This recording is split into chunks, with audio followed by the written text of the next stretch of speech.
आप सभी का मेरे चैनल में फिर से वेलकम स्वागत है। आज से हम क्लास 12 का फिजिक्स का पहला यूनिट शुरू कर रहे हैं और उसका पहले हम लोग बेसिक पढ़ेंगे। बेसिक के बाद जो भी न्यूमेरिकल्स हैं उनको भी पढ़ेंगे, जो जेई मेंस और आईआईटी और नीट के लिए इम्पोर्टेंट होता है। उसमें जो भी उससे रिलेटेड होगा, उससे रिलेटेड बुक का भी हम लोग न्यूमेरिकल पढ़ेंगे। तो पहले हम लोग पहला हमारा जो यूनिट है वो इलेक्ट्रोस्टैटिक्स है। उसमें पहला टॉपिक जो है आपका चार्ज है, जिसका डेफिनेशन मैंने आपके इस बोर्ड पर लिखा हुआ है। It is the property of matter associated which produces and experiences electric and magnetic force. यानी चार्ज में एक ऐसी प्रॉपर्टी होती है जो किसी इलेक्ट्रिक फील्ड या मैग्नेटिक फील्ड में जाता है तो वहाँ फोर्स को अप्लाई भी करता है और एक्सपीरियंस भी करता है, यानी फोर्स प्रोड्यूस भी कर रहा है और एक्सपीरियंस भी करता है। तो उसको हम लोग अब ये चार्ज होता क्या है, इसके एक ही रीजन है, excess of electron, excess of electrons and deficiency of electron. Deficiency, यही इसका कंसेप्ट है चार्ज होने का। किसी पार्टिकल का या मैटर का चार्ज होने का एक कंसेप्ट क्या है कि किसी मैटर में इलेक्ट्रॉन का एक्सेस हो जाना या किसी मैटर में इलेक्ट्रॉन की डेफिशिएंसी होती है। इसमें रीजन ये है कि ये जो इसका तो ये न्यूक्लियस है और बीच में इसके न्यूक्लियस में प्रोटॉन है और चारों तरफ इसके इलेक्ट्रॉन रिवॉल्व कर रहे हैं। अब इसमें क्या होता है कि कहीं से कहीं इसको चार्ज किया जाए, यानी इसको कहीं से एनर्जी मिल जाती है, तो इसमें से जो आउटर मोस्ट इलेक्ट्रॉन होते हैं यहाँ से, ये अपने पोटेंशियल बैरियर को से बाहर निकल जाते हैं, यानी इससे बाहर निकल जाएंगे। ये इलेक्ट्रॉन इससे बाहर निकल गए। तो अब इससे जो इलेक्ट्रॉन बाहर निकला, क्योंकि हम जान रहे हैं कि जो न्यूक्लियस में प्रोटॉन पर चार्ज है और चारों तरफ जो रिवॉल्व कर रहे हैं इलेक्ट्रॉन्स पर चार्ज है, वो दोनों एक दूसरे को के बराबर होते हैं। इसलिए दोनों एक दूसरे के बीच में, क्योंकि यहाँ पर देखिए अब निगेटिव चार्ज ये पॉजिटिव चार्ज, अनलाइक चार्ज में क्या होता है, अट्रैक्शन होता है। अट्रैक्शन से दोनों एक दूसरे को कैंसिल कर देते हैं, दोनों का फोर्स कैंसिल हो जाता है। यानी कोई भी मैटर का जो एटम होता है वो इलेक्ट्रिकल न्यूट्रल होता है, लेकिन अगर उसको कहीं से एनर्जी मिल गया और वो चार्ज हो गया तो उसके आउटर मोस्ट का जो इलेक्ट्रॉन है वो अपने पोटेंशियल बैरियर को पार कर जाता है। तो एक इलेक्ट्रॉन अगर निकल रहा है इसमें से, तो एक निगेटिव चार्ज इसमें से निकला। पॉजिटिव तो अपने इसके न्यूक्लियस में है, तो निगेटिव निकला, इसलिए ये जो हो जाता है, पॉजिटिविटी इसमें बढ़ जाती है, ये अब पॉजिटिव हो गया। अब ये पास का अगर कोई एटम है जो इस इलेक्ट्रॉन को ले लिया, इसमें भी तो न्यूट्रल था, ये इक्वल था, लेकिन इलेक्ट्रॉन निगेटिव ले आया तो ये निगेटिव हुआ। यानी किसी मैटर में एक्सेस इलेक्ट्रॉन हो जाए या डेफिशिएंसी ऑफ इलेक्ट्रॉन्स हो जाए तो उसका कंसेप्ट चार्ज का प्रोड्यूस होता है। क्लियर हुआ? नेक्स्ट हमारा है फंडामेंटल प्रॉपर्टीज ऑफ चार्ज।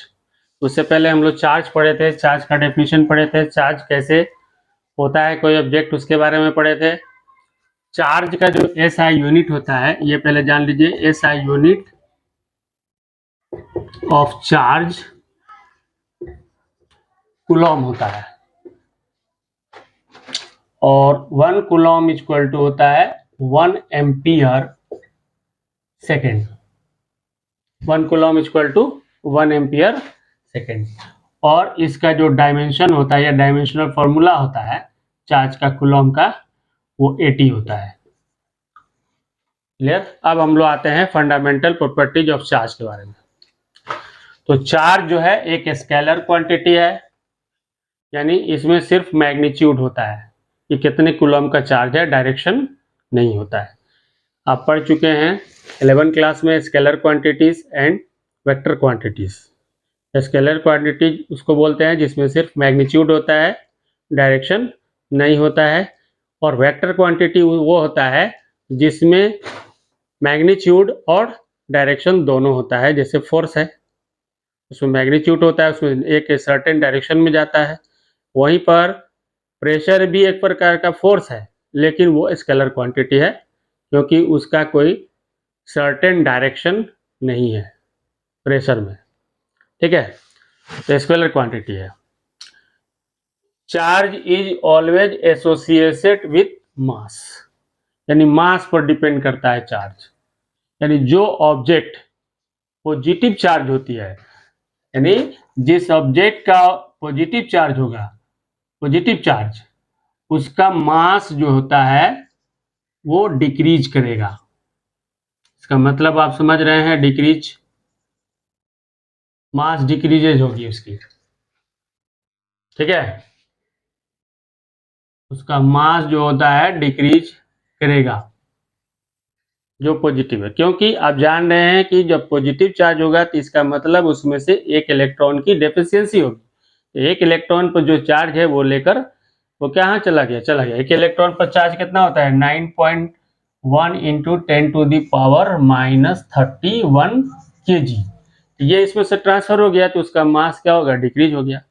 और जिस पर निगेटिव चार्ज होगा उसका मास इंक्रीज करेगा।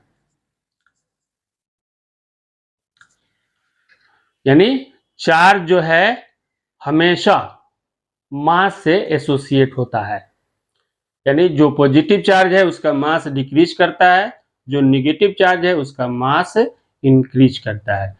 चार्ज इज क्वांटाइज्ड, चार्ज जो क्वांटाइज होता है, जहां पर होता है Q is equal to quantize Ne। ये क्या है, यानी एक जो बेसिक चार्ज है उसमें जो n है ये इंटीजर इसके मल्टीपल होता है, उसी को हम क्वांटाइज्ड बोलते हैं चार्ज को। n जो है ये एक इंटीजर है जो इसके बेसिक चार्ज में मल्टीपल होता है, ठीक है। n जो एक इंटीजर है जो इसके बेसिक चार्ज में मल्टीपल होता है। Where E is equal to हो जाएगा प्लस माइनस 1.6 इंटू 10⁻⁻19 कूलम। और एक इंटीजर होगा, इंटीजर एक पूरा फुल नंबर होगा, उसमें हम निगेटिव हो या पॉजिटिव हो उसको रख कर वहां पर हम लोग देखते हैं, और वो इसका मल्टीपल होता है, उसी को हम चार्ज क्वांटाइज बोलते हैं। और ई जो है ये plus minus 1.6 into 10⁻⁻19 coulomb, plus जो है प्रोटॉन पर, माइनस जो है इलेक्ट्रॉन पर है। तो अगर हमको पता करना होता है तो इस फॉर्मूले को यूज करके हम लोग आसानी से पता कर सकते हैं। जैसे हम आपको दिखा रहे हैं क्वांटाइजेशन से, चार्ज का क्वांटाइजेशन होता है। आप देख रहे हैं कि Q इक्वल टू हमारा है Ne। अगर Q इक्वल टू हम 1 कूलम ले रहे हैं, यहाँ पर 1 कूलम की जगह 1 रखेंगे, हमको नंबर ऑफ इलेक्ट्रॉन्स निकालना अगर है तो N इक्वल टू हो जाएगा Q by E is equal to 1, और यहाँ पर हो जाएगा 1.6 इंटू 10⁻⁻19 कूलम वाला, ठीक है। तो अब ये ऊपर जाएगा तो जाहिर सी बात है कि ये निगेटिव होता है, पॉजिटिव हो जाएगा, निगेटिव है तो ये 1.6। अब यहाँ पर आपका क्या हो रहा है, इसमें का डेसिमल नीचे आएगा तो 10 बनेगा, ये भी जाके उसमें इंटू हो जाएगा, इसमें से एक ले रहे हैं तो ये 100 हो गया, ये 10⁻18 हो गया, ये y हो गया 16। अब इससे डिवाइड कर देंगे हम, 6 बार में जाएगा, फिर 4 आएगा रिमाइंडर तो 2 बार में जाएगा, फिर 8 आएगा तो 5 बार में जाएगा, तो आपका आ गया 6.25 10⁻18 इलेक्ट्रॉन्स। यानी एक कूलम चार्ज पर 6.25 इंटू 10⁻18 इलेक्ट्रॉन्स रहते हैं। ये क्वांटाइजेशन समझ में आ गया। चार्ज इज कंजर्व, चार्ज जो होता है कंजर्व होता है, यानी एक पर अगर हम पॉजिटिव है तो दूसरे पर क्या है, निगेटिव, ये कंजर्व है। अब मान लीजिए कि एक पर हमारा माइनस प्लस क्यू है, कंजर्व का मतलब कांस्टेंट होता है, और एक पर हमारा माइनस क्यू है, तो अब यहाँ पर दोनों का अगर हम करेंगे प्लस से माइनस में इंटू करेंगे माइनस होगा, रिजल्ट क्या आएगा 0।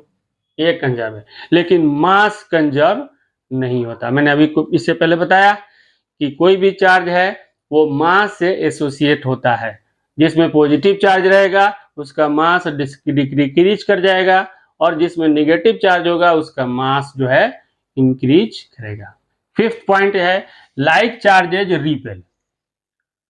लाइक चार्जेज यानी पॉजिटिव पॉजिटिव, अब ये पॉजिटिव चार्ज है और ये पॉजिटिव चार्ज है, तो ये इधर फोर्स लगाएगा, ये इस पर इधर फोर्स लगाएगा, ठीक है। एंड अनलाइक चार्जेज अट्रैक्ट, और अनलाइक एक पॉजिटिव है और एक निगेटिव है, ये दोनों एक दूसरे को क्या करेंगे, अट्रैक्ट करेंगे, अपनी ओर खींचेंगे। एक्सेलरेटेड चार्ज रेडिएट्स एनर्जी, जो एक्सेलरेट है चार्ज वो एनर्जी को रेडिएट करता है। अब इसमें कंडीशन है 3, इफ v इक्वल टू 0 यानी उसका पोटेंशियल इलेक्ट्रिक पोटेंशियल 0 है और पॉजिटिव हो रहा है, तो यहां पर सिर्फ इलेक्ट्रिक फील्ड प्रोड्यूस होता है E, ठीक है।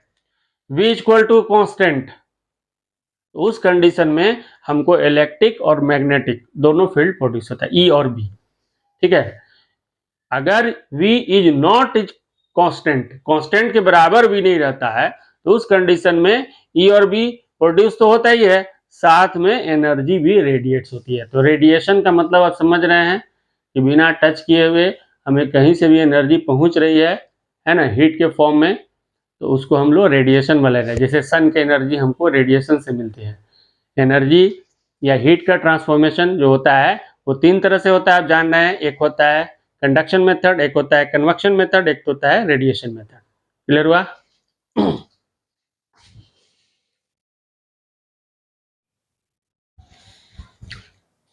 3 और पॉइंट है, 7 नंबर है, true test of electrification is repulsion, यानी इलेक्ट्रिफिकेशन का हम टेस्ट अगर करें तो वो रिपल्सन है। रिपल्सन से हमें पता चलता है कि वो इलेक्ट्रिफिकेशन है कि नहीं। वो कोई चीज़ को हमने इलेक्ट्रीफाइड किया है, वो इलेक्ट्रीफाइड है नहीं। जैसे मैग्नेट में क्या होता है कि हम लोग 2 मैग्नेट, अगर हमको एक मैग्नेट दे दिया जाए और एक मैग्नेट है लेकिन उसमें हमको आपको पोल को बताया नहीं गया कि ये नॉर्थ पोल है ये साउथ पोल है, तो आप जो है, और एक आयरन रॉड भी दे दिया जाए, अब ये 3 चार्ज दे दिया गया आपको, एक मैग्नेट और 2 में से एक मैग्नेट है और एक आयरन रॉड है, लेकिन बताया नहीं गया है कि इसमें से एक मैग्नेट है और इसमें से एक आयरन रॉड है।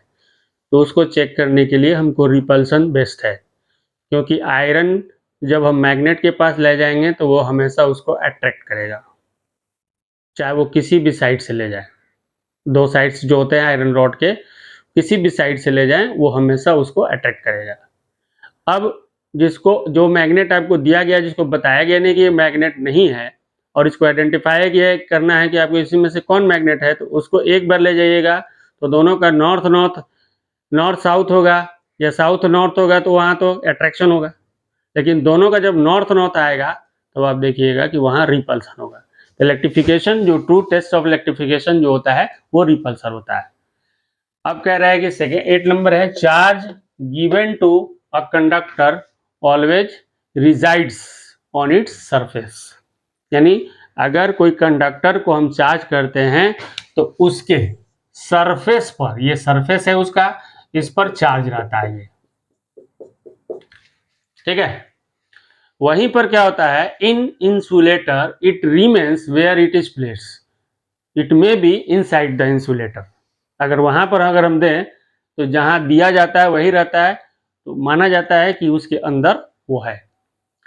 9 नंबर कह रहा है कि charge density of irregular conducting body is not uniform, यानी अगर कंडक्टिव बॉडी इरेगुलर है तो वहां यूनिफॉर्म नहीं होता। यूनिफॉर्म चार्ज क्या है, ये अब ये रेगुलर है, यहां पर चार्ज आप देखिए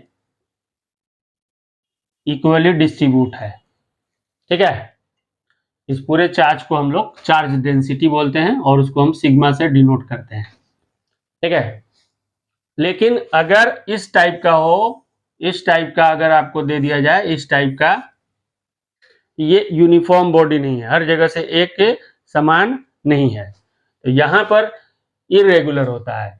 जहां पतला होता है, ये रेडियस ऑफ कर्वेचर जहां ज्यादा होता है वहां पर चार्ज डेंसिटी बहुत ज्यादा होती है इसमें। यहाँ पर रेडियस ऑफ कर्वेचर कम है और यहाँ पर रेडियस ऑफ कर्वेचर ज्यादा है, यहाँ पर चार्ज जो होता है डेंसिटी इसके मुकाबले रेयर होता है। तो कहने का मतलब है कि charge density of irregular conducting body is not uniform. अगर इरेगुलर कंडक्टिंग बॉडी है तो इसमें यूनिफॉर्म नहीं है। यहाँ पर देखिए रेगुलर है तो यूनिफॉर्म है। ये 9 बेसिक आपको प्रॉपर्टीज ऑफ या फंडामेंटल प्रॉपर्टीज ऑफ चार्ज है। और चार्ज को डिटेक्ट करने के लिए एक GLEOT है, उसी से हम लोग टेस्ट करते हैं। ठीक है, तो उसका मैं फिगर बनाकर नेक्स्ट टॉपिक में आपको बता रहा हूँ कि क्या है वो, कैसे वर्क करता है।